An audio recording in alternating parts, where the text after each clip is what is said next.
하나님의 은혜가 여러분과 함께 하기를 바랍니다.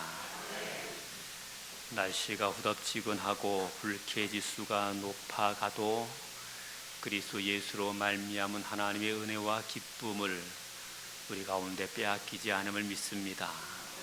주님의 사랑과 축복이 여러분과 늘 함께해서 모든 환경을 넉넉히 이긴 능력이 있기를 주님의 이름으로 축원합니다. 요즘 우리가 살아가고 있는 시대에는 교회가 무엇인가에 대해서 많은 것을 생각하게 합니다. 교회가 교회답지 못한 일들 때문에 일어나는 많은 일들 때문에 그러합니다. 우리 신앙의 선배들은 교회는 어떠해야 되는가에 대해서 많은 논의를 거듭하면서 이런 이야기를 했습니다.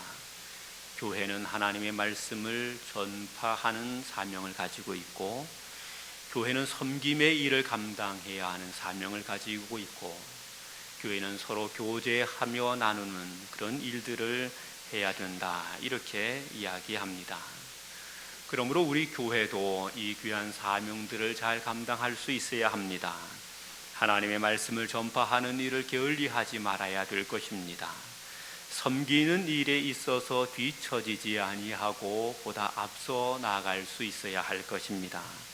그리고 서로 사랑함으로 교제해서 교회 가운데 기쁨이 더 충만하게 해가야 할 것입니다. 교회가 해야 하는 많은 일들에 대한 이야기를 하면서 그 모든 것의 핵심은 예배에 있다, 이렇게 이야기를 하지요. 예배하는 사람들이 중요하고 예배가 새롭게 될 때에 우리 가운데 복이 있다, 이런 이야기를 많이 합니다. 그렇습니다. 교회는 예배하는 교회이어야 합니다. 예배하는 곳에 많이 모일 수 있어야 되고, 예배를 통해 하나님의 은혜를 사모할 수 있어야 합니다. 진정한 교회의 부흥은 예배에 있다 말해도 과언이 아닐 것입니다. 그러므로 우리 교회는 예배하는 일을 위해서도 정말 힘쓸 수 있어야 할 것이고, 어떤 환경에서도 예배의 승리자가 돼서 주 앞에 복을 누릴 수 있어야 될 것입니다. 한국 교회는 정말 놀라운 성장을 해왔습니다. 그리고 많은 발전을 이루었습니다. 그 발전 때문에 세계 교회가 깜짝 놀라게 됐지요. 복음이 들어온 지 100년이 좀 지났는데, 이 100년 지나는 동안에 교회는 엄청난 수로 부흥하고 성장하게 됐습니다. 세계 교회사에 이름이 남을 만한 거대한 교회들이 세워졌고, 또 위대한 신앙의 인물들이 배출되곤 했습니다. 교회가 얼마나 많아졌는지 어떤 분이 이렇게 말합니다. 공항에 내리게 되면, 특별히 밤에 공항에 내리게 되면 제일 많이 보이는 것이 빨간 십자가다, 이렇게 이야기를 합니다. 교회가 그렇게 많이 부흥했다고 합니다. 성도들도 꽤 많은 숫자로 성장을 했습니다. 그런데 우리 한국교회의 부흥이, 한국교회의 신앙이 정말 건전하고 바른가 하는 것은 한번 깊이 묵상하며 살펴보아야 합니다. 한국교회는 사명을 제대로 감당하고 있으며 예배는 제대로 하고 있는 것인지, 한국교회는 이 땅 가운데서 주님이 원하시는, 주님이 기뻐하시는 일들을 제대로 수행해 가고 있는지 하는 것들을 잘 살펴볼 수 있어야 합니다. 한국교회는 정말 큰 부흥을 이루었습니다. 정말 큰 부흥을 이루었다면, 그리고 진짜 건강한 교회라고 한다면, 그렇다면 한국교회는 다음 세대를 걱정할 이유가 없어야 맞습니다. 왜냐하면 든든하고 건강하기에 다음 세대에도 복된 교회가 될 수 있기 때문입니다. 그런데 오늘날의 교회학자들이 한국교회를 진단하면서 다음 세대를 걱정합니다. 다음 세대의 한국교회는 어떻게 될 것인가에 대한 염려로 가득합니다.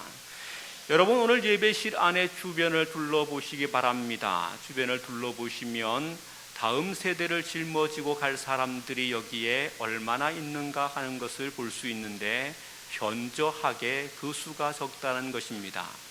교회는 노령화되어 가고 있고, 그리고 교인들은 점점 이제 하나님 앞에 부름받아 가는 사람들이 많아지고 있습니다.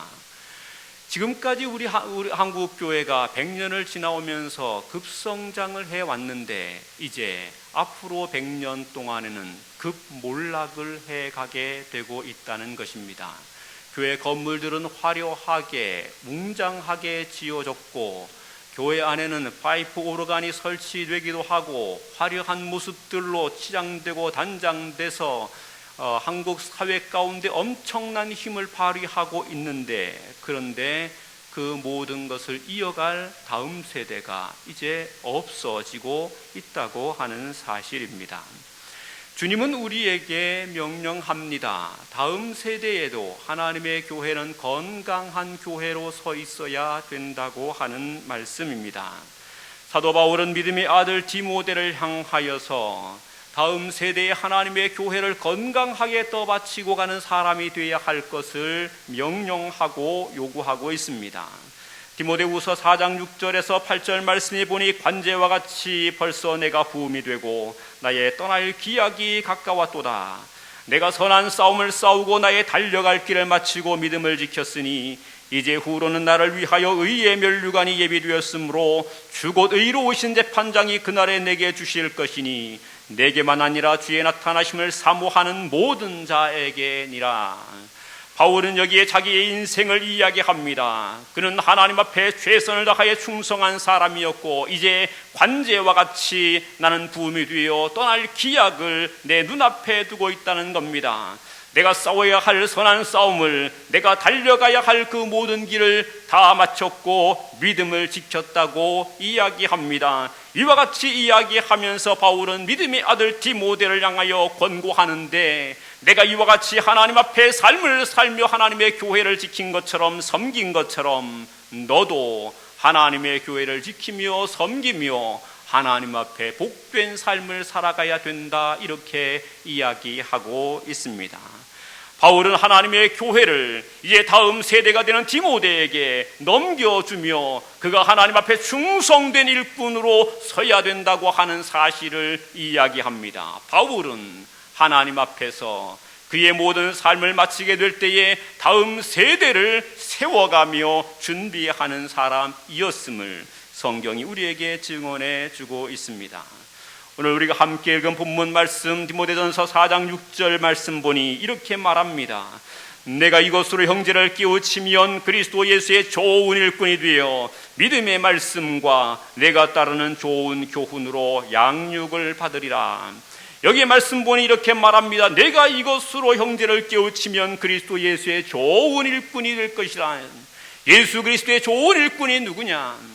예수 그리스도 앞에 믿음으로 말미암아 복을 누릴 만한 사람이 누구냐에 대하여서 바울이 믿음의 아들 디모데에게 말하는데, 그리스도 예수의 좋은 일꾼은 이것으로 형제를 깨우치는 사람이다, 이렇게 말씀을 합니다. 복음으로 말미암아 하나님의 말씀으로 말미암아 다음 세대를 세워가며 다음 세대의 경각심을 일으키고 다음 세대로 말미암아 하나님의 말씀 가운데 설 수 있도록 해가는 사람이 좋은 일꾼된 사람이라고 말합니다. 내가 지금 하나님의 교회를 세우기 위해서 헌신하고 충성하고 하나님의 교회를 건축하는 일을 하며 복음의 사역을 위해서 여러 가지로 헌신하는 일, 귀하고 좋은 일이겠습니다만, 바울이 말하는데 그리스도 예수의 좋은 일꾼이 누구냐? 다음 세대를 깨우치며 세우는 사람이라고 이야기하고 있다는 사실입니다. 우리 교회는 교회 건축을 눈앞에 두고 있습니다. 정말 아름다운 교회가 건축되어야 할 것이고 정말 복된 교회가 세워져야 될 것입니다. 모든 시설에 있어서 부족함이 없는 멋진 교회가 세워져야 될 것입니다. 그런데 교회만 세운다고 되는 것은 아닙니다.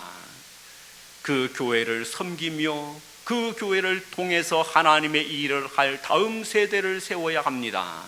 다음 세대를 세우지 않는다면 아무리 아름다운 건축물로 예배당을 짓게 된다 할지라도, 다음 세대를 세우지 않는다면 교회 통장의 은행 잔고를 아무리 풍성하게 해둔다 할지라도 그 모든 것은 헛것이 되고 맙니다. 우리는 하나님 앞에 좋은 일꾼이라 평가를 받을 수가 없게 될 것입니다. 저는 언젠가 이런 설교를 한 적이 있습니다. 우리 어르신들이 자녀들에게 믿음의 유산을 물려주어야 한다는 말씀을 하면서 믿음의 유산을 물려줄 때에 꼭 중요하게 물려주어야 될 건 내가 섬기던 교회를 믿음의 유산으로 물려주어야 합니다 라는 말씀을 드린 적이 있습니다. 내가 마포중앙교회를 섬기며 이 교회를 통해서 하나님의 복음의 역사가 이루어지게 했고 이곳 가운데서 눈물을 흘리며 기도하며 하나님과 교제했는데 이 자리를 내가 떠나게 될 때에 내 자녀들이 물려받아 지킬 수 있도록 해야 한다고 하는 사실입니다.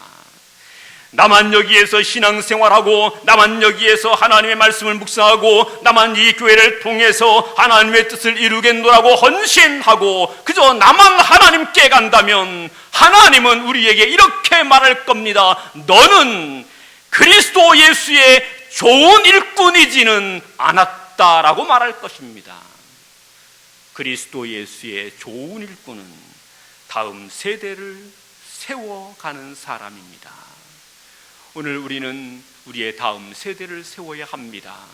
우리 교회 안에 우리 자녀들을 세워야 합니다. 우리 교회 안에 믿음의 후손들을 세워야 합니다. 그들이 하나님의 말씀으로 이 교회와 이 교회가 짊어진 사명을 물려받아 오고 오는 세대에 하나님의 뜻을 나타낼 수 있게 해야 합니다. 그때에 하나님은 우리 교회를 향해 우리 성도들을 향해 좋은 일꾼된 교회요 좋은 일꾼인 성도라 이렇게 말씀할 것이기 때문입니다. 어떻게 다음 세대를 세울 수 있겠습니까? 오늘 본문 6절 말씀은 이렇게 기록했습니다. 내가 이것으로 형제를 깨우치면 그리스도 예수의 좋은 일꾼이 되어 믿음의 말씀과 내가 따르는 좋은 교훈으로 양육을 받으리라 이렇게 말해놨습니다. 우리말 성경의 이 6절은 잘못된 번역입니다. 여기에 믿음의 말씀과 내가 따르는 좋은 교훈으로 양육을 받으리라 그랬는데 누구가 양육을 받겠다는 말입니까? 우리말 성경으로 보자면 깨우침을 받은 형제들이 믿음의 말씀으로 좋은 교훈으로 양육을 받을 것이다 이렇게 기록되어 있습니다. 그런데 원문의 성경에서는 그렇게 말하고 있지 않습니다. 원문 성경의 해석은 6절과 7절을 함께 묶어 두어야만이 바르게 해석이 되는데 6절, 7절을 묶어서 원문 성경은 이렇게 설명합니다. 너는 이것으로 형제를 깨우쳐서 그리스도 예수의 좋은 일꾼이 될 것이라. 너는 믿음의 말씀과 내가 따르는 좋은 교훈으로 양육을 받음으로 망령되고 허탄한 신화를 벗어버려라. 그리고 경건에 이르기를 연습하라. 원문 성경은 전혀 다른 의미로 기록되어 있습니다. 너는 믿음의 말씀과 내가 따르는 좋은 교훈으로 양육을 받음으로 망령되고 허탄한 신화를 벗어버려라 이렇게 이야기를 합니다. 사도 바울은 매우 이상한 이야기를 합니다. 너는 그리스도 예수의 좋은 일꾼이 되어서 형제를 깨우쳐라, 형제를 세워라, 다음 세대를 세우는 사람이 되라 이렇게 말씀을 했는데 그리고 난 다음에 하는 말이 뭐라고 말하느냐 하면 믿음의 말씀과 내가 따르는 좋은 교훈으로 너는 양육을 받으라 이렇게 이야기하고 있다는 겁니다. 네가 양육을 받아야 된다는 겁니다. 우리가 하나님의 말씀으로 말미암아 양육을 받는 사람이 되어야 한다는 거예요. 바울은 디모데에게 매우 중요한 이야기를 합니다. 형제를 깨우쳐서 다음 세대를 세우려고 한다면 먼저 우리 자신이 어떠해야 하는가 하면 하나님의 말씀으로 양육받는 사람이어야 하고 내가 양육받은 그것을 가지고 우리의 다음 세대를 향하여 양육하는 사람이 되어야 한다는 그런 이야기입니다. 내가 양육을 받아야 합니다. 그리고 내가 양육받은 그것을 가지고 다음 세대를 향하여 말씀으로 양육해야 합니다. 본문의 말씀에 양육을 받는다고 하는 이 이야기, 원문 성경에서 엔트레포라고 하는 단어를 사용했는데 이 이야기는 젖을 먹여 기른다고 하는 그런 의미입니다. 영양분을 공급한다는 말입니다. 그리고 교육한다는 그런 의미가 있습니다. 어머니가 어린 아이를 안고 젖을 먹이게 될 때의 표현입니다. 엔트레포라고 하는 말을 썼어요. 젖을 먹여서 아이를 키우는 겁니다. 사도 바울은 디모데에게 이렇게 이야기합니다. 너는 하나님의 말씀을 이렇게 생각해야 된다는 거예요. 하나님의 말씀을 양식으로 삼아야 한다는 겁니다. 하나님의 말씀을 일용할 양식으로 삼아서 이것을 가지고 매일매일 공급하고 섭취해서 이 말씀으로 우리의 영혼을 살지워 갈 수 있는 이런 삶을 살아야 된다고 말씀하는 겁니다. 하나님의 말씀을 먹어야 합니다. 내가 하나님의 말씀을 잘 받아먹는 사람이 되어야 할 것이고 내 자녀에게 하나님의 말씀을 매일매일 먹일 수 있는 삶을 살아야 합니다. 이스라엘 백성들이 광야를 지나게 될 때에 먹을 것이 없어서 아우성을 쳤습니다. 하나님이 그들에게 만나를 내려주셨습니다. 만나를 주신 주님께서 이스라엘 백성들에게 하신 말씀이 너희는 이 만나를 먹고 배 터져라 이렇게 말한 것이 아닙니다. 만나를 먹고 행복해라 이렇게 이야기한 것이 아닙니다. 신명기 8장 3절에 보니 이렇게 말합니다. 사람이 떡으로 사는 것이 아니요 오직 하나님의 입에서 나오는 모든 말씀으로 사는 줄 내게 알게 하려 함이라. 하나님이 만나를 주신 목적이 어디에 있는가 하면 사람이 떡으로 사는 것이 아니고 하나님의 입에서 나오는 말씀을 먹고 살아야 하는 존재인 것을 깨닫게 하기 위해서 하나님이 만나를 주셨다는 거예요. 그리고 이 만나를 내림에 대해서는 하나님의 말씀의 법칙대로 내렸습니다. 삶이 어디에 있습니까? 하나님의 말씀을 먹고 사는 데 있다는 거예요. 생명의 원리가 어디에 있습니까? 하나님의 말씀을 먹을 때에 있다는 겁니다. 우리의 삶이 양식을 먹음으로 배부르는 것을 취하는 삶이 되어서는 안 되고 하나님의 말씀을 먹음으로 우리의 영혼과 우리의 삶을 살지워 가야 된다는 것을 말하고 있는 겁니다.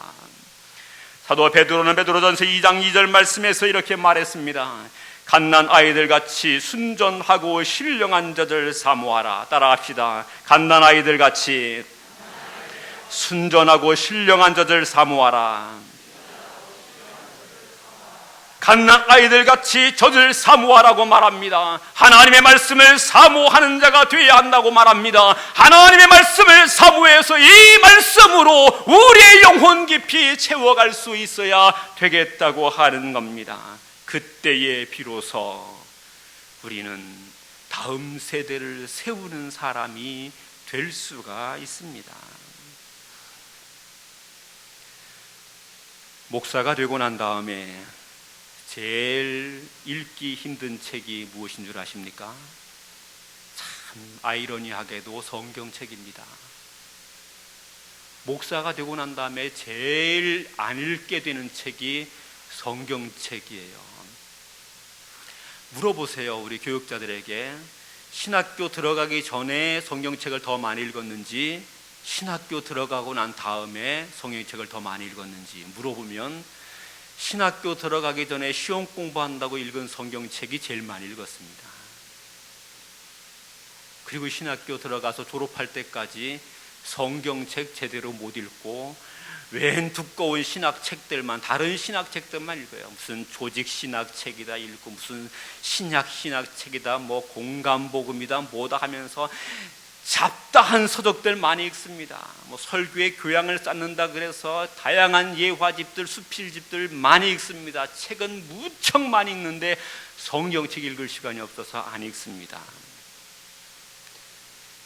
저도 마찬가지였어요. 전들 별 수 있습니까? 신학교에서 시험 보려고 하면 성경책보다 다른 걸 봐야지 시험을 보는데 어느 순간 여러 책을 보다가 깨달았습니다. 내가 지금 쓸데없는 짓을 하고 있구나. 이제부터는 내가 오직 성경책만 보겠다. 그래서 요즘은 책을 거의 안 삽니다. 오직 성경책만 봐요. 성경을 얼마나 보는 줄 아십니까? 제가 한번 성경을 읽으면 성경 읽을 때는 한 번씩을 읽는데, 만약에 창세기를 읽는다 그러면 일주일 동안에 창세기를 20번 정도 읽습니다. 창세기만. 여러분, 창세기만 일주일 동안 20번 읽으려면 입에서 거품 납니다. 일주일 내내 입에서 거품 나요. 그런데 그렇게 읽습니다. 때로는 제 입으로 빨리 읽는 게 어려우니까 성경 테이프를 틀어놓고 속도 모드로 돌려놓고 그리고 그것을 따라 읽습니다. 정신 똑바로 차리고 한 줄도 안 놓치기 위해서 따라 읽습니다. 그렇게 한 몇 번씩 읽고 나면요, 사람이 정신이 멍해질 정도가 돼요. 그런데 성경책만을 읽습니다. 하나님의 말씀을 먹어야 살겠기에. 그런데 놀라운 것은 있죠. 그렇게 성경 읽는데 읽다 보면 모르는 부분이 있어요. 참 놀랍습니다. 읽다 보면 내가 왜 이건 그냥 간과하고 지나갔었나, 이런 부분들이 있어요. 새로운 것을 깨닫습니다. 집에 가면요, 소파 위에 딱 성경책 한 권만 놓여 있습니다. 그전에는 잡다한 책들이 많이 놓여 있었어요. 무슨 예수님과 저녁 식사도 놓여 있고, 심리학 책도 놓여 있고, 교회 정치학 책도 놓여 있고, 교회 법학 책도 놓여 있고, 별 책이 다 옆에 놓여 있었어요. 그래서 그거 읽어가면서 뭐 좀 한다 그랬는데 요즘은 다 접었습니다. 오직 한 권 성경책만 딱 뒀어요. 제가 집에서 하는 건 딱 세 가지밖에 안 합니다. 밥 먹는 거, 운동하는 거, 성경책 보는 거, 그리고 자는 겁니다. 밥 먹는 거, 운동하는 거, 성경책 보는 거, 그것만 합니다. 하나님의 말씀을 매일매일 먹어야 합니다. 이 말씀이 우리의 영혼을 살리는 겁니다. 이 말씀이 우리로 하여금 다음 세대를 세우는 그리스도의 좋은 일꾼이 되게 하는 거예요. 제가 성경책만 읽다가 가만히 보니까 우리 애들이 성경책을 안 읽어요. 애들이 성경책 읽는 것을 보기가 어려워요.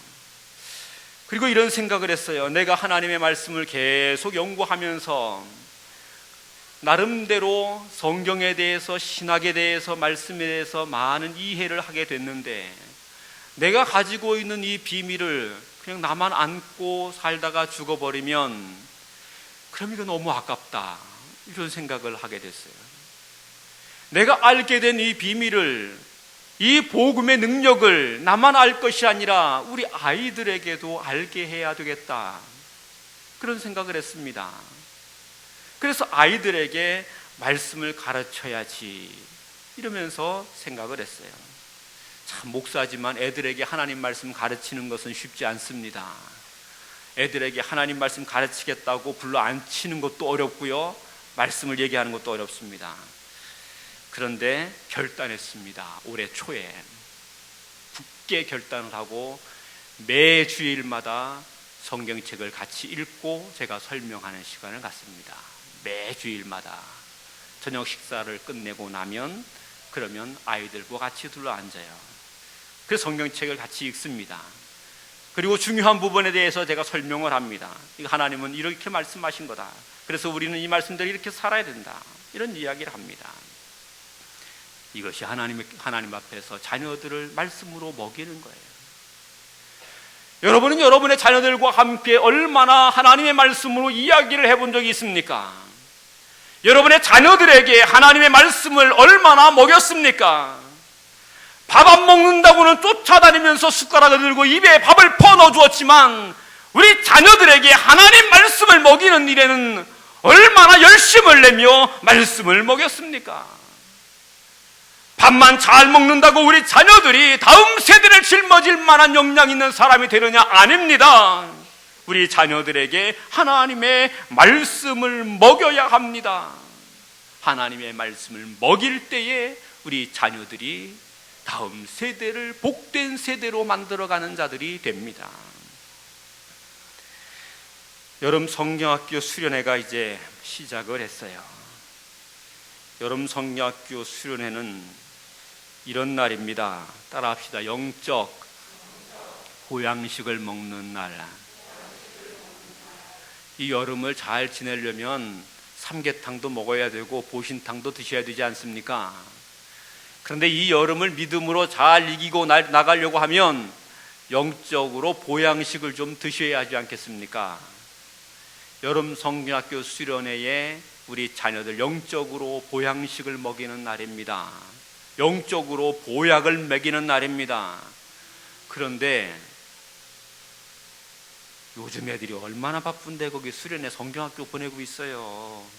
지금 주 5일째 수업되고 난 다음에 방학이 짧아져가지고 여름에 미리 공부할 거 다 못하면 안 되는데 어디 지금 놀러 갈 새도 없어요. 그런데 수련회는 무슨 수련회예요? 애들 학원 가야 돼요. 이러면서 배터리를 생각하고 계신 분 혹시 있었다면 오늘 당장에 포기하시고 이제 하나님의 말씀을 먹여 다음 세대를 세우는 일을 위해서 헌신할 수 있게 되기를 바랍니다. 꼭 부탁을 드립니다. 하나님의 말씀을 부지런히 먹여야 됩니다. 하나님의 말씀이 가르쳐지는 그 자리에 우리 자녀들을 보내서 하나님의 말씀으로 훈련되게 해야 합니다. 이 말씀이 이 아이들을 주장하게 해야 합니다. 이 말씀이 이 아이들의 영혼을 강건하게 세울 수 있게 해야 합니다. 그래야 우리의 가문이 다음 세대의 신앙의 가문이 될 것이고 우리 교회가 다음 세대에 더 능력 있는 교회가 될 것입니다. 이 은혜를 함께 누리는 저와 여러분 되기를 바랍니다. 두 번째로 오늘 본문의 말씀에 보니까 이렇게 이야기합니다. 다음 세대는 어떻게 세워야 하는가? 망령되고 허탄한 신화를 버리고 경건에 이르도록 내 자신을 연단하라, 이렇게 이야기합니다. 사도 바울이 믿음의 아들 디모데에게 하는 말입니다. 내가 다음 세대의 믿음의 주역으로 설 수 있기 위해서 어떠해야 하는가 하면 헛된 것을 따라가지 말고 경건에 이르기를 위해서 너 자신을 연단해야 한다는 거예요. 경건에 이르기를 위해서 우리 자신을 연단하고 단련시키고 훈련시켜야 한다는 거예요. 그래서 경건으로 든든하게 무장된 사람이 되어 있어야 다음 세대를 감당할 수 있게 되고 다음 세대에도 하나님의 축복을 누리며 살 수 있게 된다는 것입니다. 여기에 연단한다고 하는 이 말은 헬라 원문의 그나조라고 하는 말입니다. 이 그나조라고 하는 말은 옷을 다 벗어버리고 삿발을 동여맨다, 그런 의미에서 나왔어요. 옷을 다 벗어버리고 삿발을 동여매는 겁니다. 씨름을 하는 선수가, 격투기 선수가 이제 상대방과 싸우기 위해서 자신을 준비하는데 일상의 옷을 벗어버리고 삿발을 메고 비질땀으로 흘려가면서 아주 세게 훈련하고 강도 높게 훈련하는 것, 이것을 말합니다. 그나조입니다. 내 자신을 훈련하라 하는 이 말이 이런 이야기입니다. 경건을 목표로 해서 비질땀을 흘려가며 열심으로 최선을 다해서 훈련하라 하는 그런 이야기입니다. 군대 생활하면서 제일 힘든 훈련이 유격 훈련이에요. 뭐 공수부대 나온 사람, 해병대 나온 사람은 또 다른 훈련이 있을지 모르겠습니다만 일반 보병들에게 제일 힘든 훈련은 유격훈련입니다. 그런데 이 유격훈련장에 입소를 하게 되면 제일 먼저 하는 일이 뭔 줄 아십니까? 옷부터 갈아입는 일입니다. 그 전에 옷에는 계급도 있어요. 군번도 있습니다. 계급도 있고 지위도 있고 다 있어요. 그런데 유격장에 들어가면 홀랑 다 벗어버리는 거예요. 계급이 없어요. 유격복으로 갈아입습니다. 여기에 명찰 대신에 뭐가 주어지느냐 하면 번호표 하나 딱 붙어요. 올빼미 남바입니다. 몇 번 올빼미 되고 마는 거예요. 번호표 하나 딱 붙어요. 고참도 없고 신병도 없습니다. 전부 다 똑같습니다. 다 올빼미입니다. 번호 달린 올빼미예요. 옷을 갈아입습니다. 그리고 훈련을 아주 세게 합니다. 병장이라고 봐주고 신병이라고 봐주는 거, 열애시키는 거, 그런 거 없습니다. 그냥 걸리는 대로 똑같이 다 지독하게 훈련을 해갑니다. 왜 그런 훈련합니까? 그런 훈련을 통해서 군인이 강해지기 때문에 그래요. 군대가 강해지기 때문에 그렇습니다. 사도 바울은 믿음의 아들 디모데에게 이렇게 말합니다. 너는 믿음으로 말미암아 강건한 사람이 되어야 한다는 겁니다. 경건에 죽기 살기를 다해 연습하는 사람이 되어야 한다는 거예요. 그래야만이 다음 세대를 세워갈 수 있는 신앙의 좋은 일꾼이 된다는 것이에요. 그리고 우리의 다음 세대를 그렇게 훈련시키는 사람이 되어야 한다는 것이죠. 예배 시간마다 술창 땡땡이나 치면서 다음 세대를 세울 수 있을 것 같습니까? 택도 없습니다. 기도라고는 한마디도 하지 않으면서 다음 세대를 세울 수 있을 것 같습니까? 어린 반푼어치도 없습니다. 절대로 불가능한 일이에요. 내가 경건에 이르기를 위해서 죽기 살기로 하나님 앞에 매달리고 훈련하는 사람이 될 때에 그때 내가 다음 세대를 세울 수 있게 되는 거예요. 그리고 다음 세대를 그렇게 만들어갈 수 있게 되는 겁니다. 저는 어릴 때부터 아주 혹독한 신앙 훈련을 받았습니다. 주일 낮 예배, 오후 예배 다 드려야 되는 것은 물론이고 수요 예배, 금요, 심야기도, 철야기도 다 참석해야 하는 것은 기본입니다. 어릴 때부터. 그리고 주일 새벽마다 새벽 기도를 꼭 참석을 해야 했습니다. 이건 진짜 힘든 일인데 다른 것은 그래도 낮에 눈 뜨고 있는 시간이니까 그냥 예배 참석하면 됐습니다. 그런데 주일 새벽에 새벽기도 참석하는 것은 진짜 힘들었습니다. 아버님이 새벽기도 나가시면서 저를 깨우고 나갑니다. 형님과 저를 깨우고 나가요. 일어나라, 새벽기도 갈 시간이다. 그리고 아버지 먼저 가세요. 그러면 뒤를 따라가야 되지 않습니까? 일어나서. 여름에는 그래도 따라갈 수 있어요. 겨울에, 옛날 겨울은 왜 그렇게 춥습니까? 방도 왜 그렇게 추워요? 그런데 그 추운데 아버지가 깨웠어요. 조금만 누워있다 나가야지. 그러고 이불 뒤집어 쓰고 있으면 그냥 잠들어 버리는 겁니다. 그렇게 잠들면 새벽기도 마치신 아버지께서 집에 들어오셔서 이불을 확 걷어내시고 꼭 발바닥을 발로 차셔요. 발바닥 발로 푹 차세요. 그럼 발바닥을 발로 찰 때 정신이 아주 번쩍 듭니다. 발바닥을 발로 탁 차면 벌떡 일어나요. 벌떡 일어나는 아버지가 그 엄한 표정으로 너희들 새벽에 왜 안 나왔느냐? 빨리 가서 기도하고 와. 빨리 가서 기도하고 와. 그러면 허겁지겁 옷 주워 입고 형님과 함께 둘이 가서 새벽에 가서 기도하러 앉아 있습니다. 겨울에 새벽기도 시간에는 난로로 펴놨지요. 그런데 새벽기도 다 끝나고 아버지 돌아올 시간은요, 난로가 다 꺼지고 다 식어가지고 예배실이 얼음판입니다. 냉골입니다. 그런데 둘이 앉았다고 난로 필 수 있습니까? 둘이 달달달달달 떨다가 기도는 뭐 하는지도 모르고 한 10분 지나면 얼른 집으로 뛰어옵니다. 집으로 막 뛰어오면 집 앞에 아버지가 딱 서 있어요. 10분 됐다. 무슨 얘기예요? 그걸 기도라고 하고 왔냐? 다시 갔다 와. 다시 갔다 와. 그러면 다시 가야 돼요. 둘이 가가지고 이제 10분이라 그랬으니까 한 30분은 버텨야지. 그리고 30분 버티는데요, 이건 죽을 맛입니다. 이건 기도하는 것도 아니고 이건 고문이에요. 달달달달 떨면서 어떻게 30분이 되나 시계만 보고 있는 거예요. 교회 시계만 앉아가지고 30분 될 때까지. 교회 방석이란 방석은 다 끌어 몰아놓고 앉아가지고 발발 떨면서 이제 그 시계만 보고 있는 거예요. 그리고 30분 되면 아이고 살았다 그러고 방석 딱 정리해놓고 팍 뛰어옵니다. 그러면 아버지가 딱 서 있어요. 그걸 기도라고 하고 왔냐고.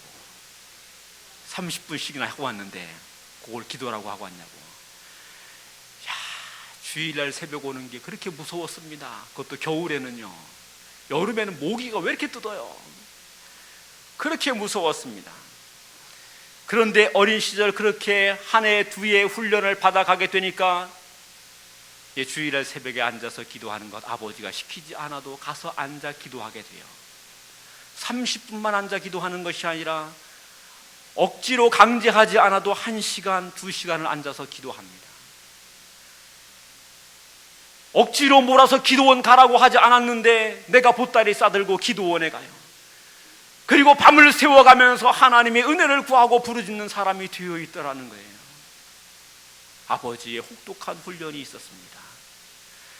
아버지 자신이 새벽에 혹독하게 하나님 앞에 깨어 기도하는 자로 살았고, 그리고 기도할 것을 철저하게 명령하셔서 그래서 기도하는 사람이 될 수가 있었어요.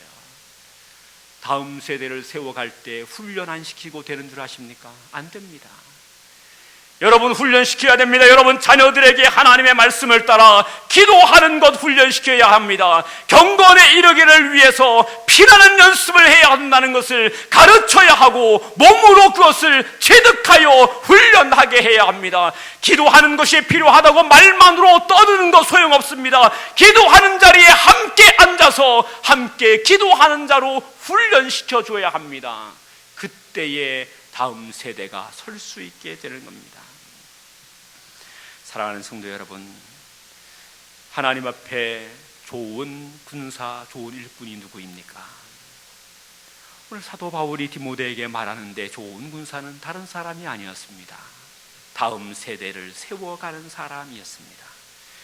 우리 교회가 하나님 앞에 좋은 교회가 되기 위해서는 다음 세대를 세워가는 교회가 되어야 합니다.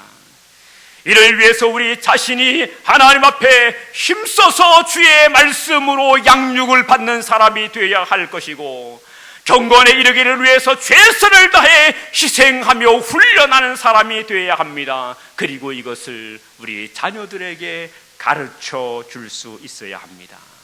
그러면 성경이 말합니다. 경건은 범사에 유익하니 금생과 내생의 약속이 있느니라. 우리 주 예수 그리스도 안에 있는 하나님의 소망이 우리 가운데 풍성하게 될 것이라 말합니다.